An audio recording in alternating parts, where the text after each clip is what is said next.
إن الله وملائكته يصلون على النبي يا أيها الذين آمنوا صلوا عليه وسلموا تسليما.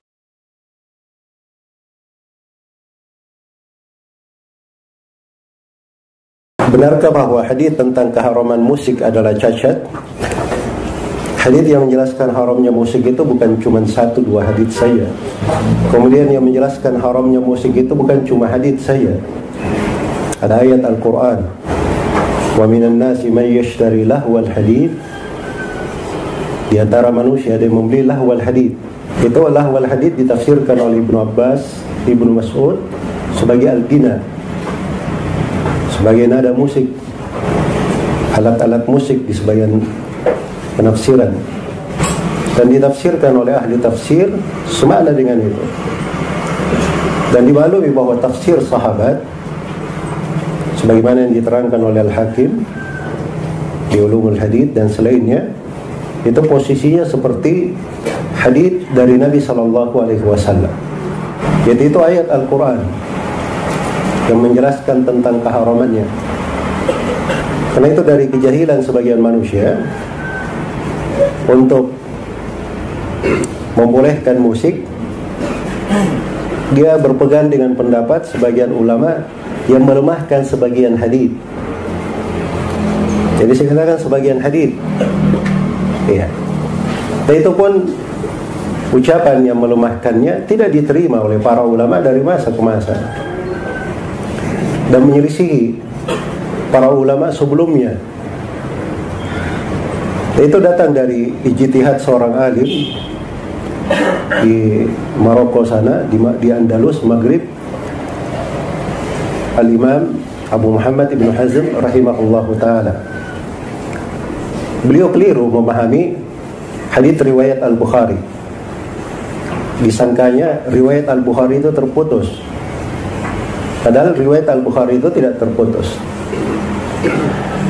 Jadi di Sahih Al-Bukhari, Al-Bukhari berkata, wa qala Hisham ibnu Ammar qala haddathana Sadaqa ibnu Khalid qala haddathana Abdurrahman bin Yazid bin Jabir qala haddathana Qais qala haddathana Atiyah ibnu Qais al-Kilabi qala haddathana Abdurrahman ibnu Ghamn al-Ash'ari qala haddathani Abu Amir atau Abu Malik al-Ash'ari radhiyallahu anhu wallahi ma kadhabani annahu sami'a An-Nabiy sallallahu alaihi wasallam yaqul la yakunanna min ummati aqwamun yastahilluna al-hirra wal harir wal khamra wal ma'azif wa la yanzilanna aqwamun ila jambi alamin yaruhu alaihim bi sahatin lahum fayatihim ya'ni al-faqir li hajatin fayaquluna irji ilayna ghadan fayubayyituhum Allah wa yada'u al-alam wa yamsahu akhirina kiradatan wa khanazir ila yaumil qiyamah. Itu teks haditsnya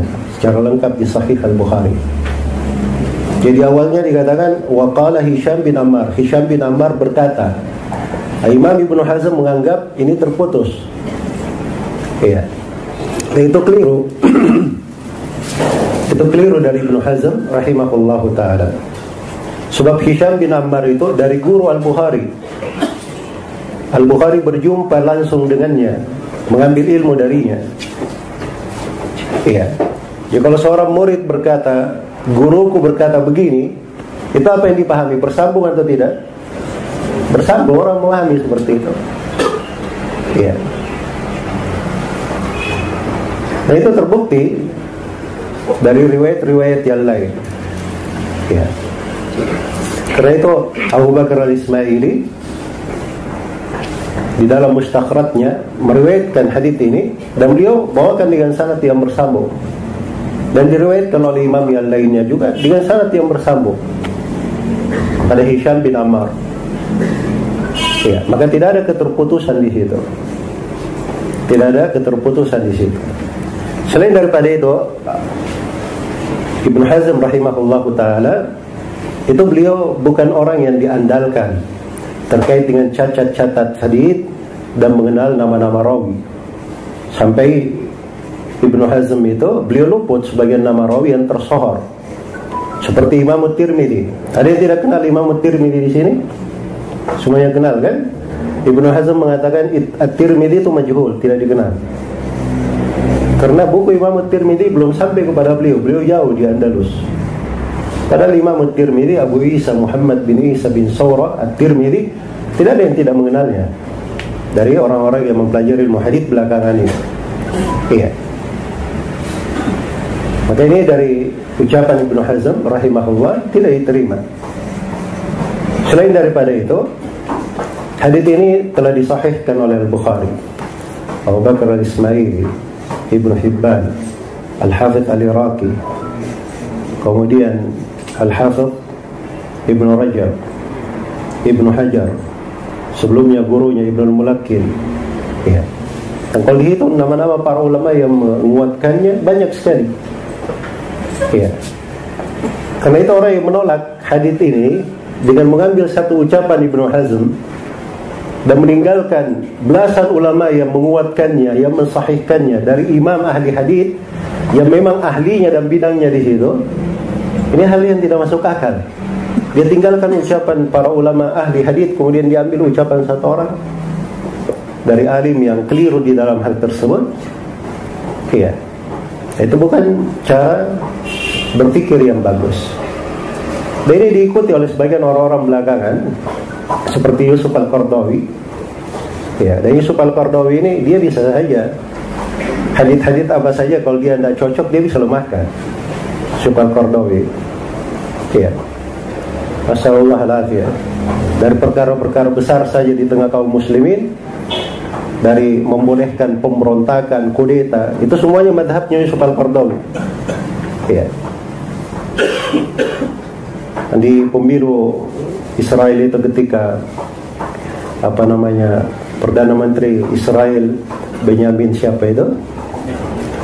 Ya. Menang 99,99%. Al-Qardawi berkhutbah. Saya dengar dari suaranya di khutbah. Dia berkata apa? Ini katanya 99% ini tidak ada seorang pun yang mencapai hal yang seperti ini. Ya.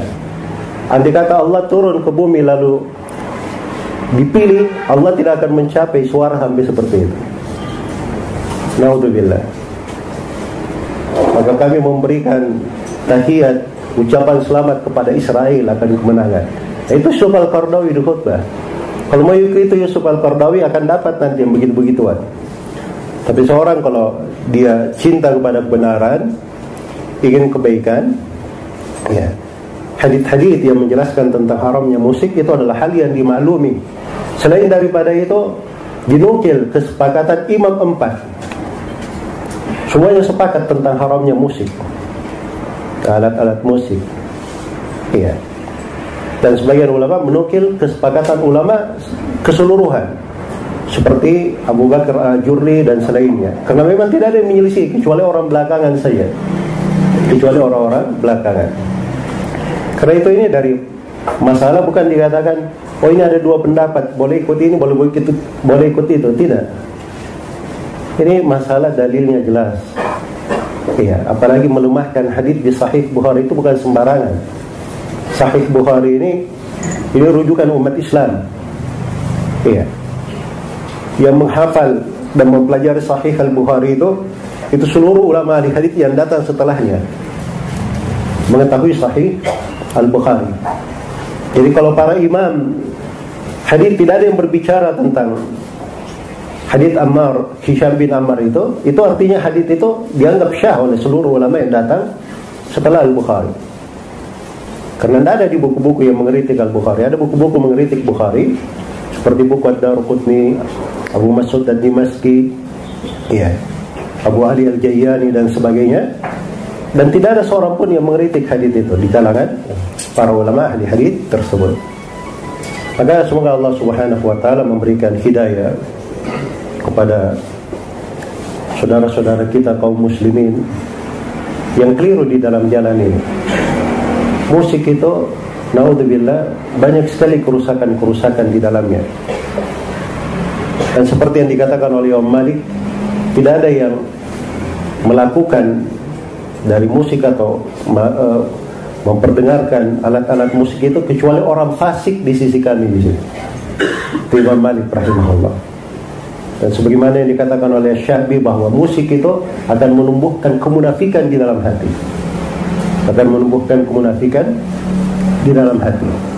Dan lihat saja, orang-orang seperti Yusuf Al-Qaradawi yang membolehkan musik, nanti bolehkan ini, ujung-ujungnya dia akan membolehkan hal-hal yang lebih besar daripada itu. Iya. Hal-hal yang lebih jelas keharamannya di dalam agama.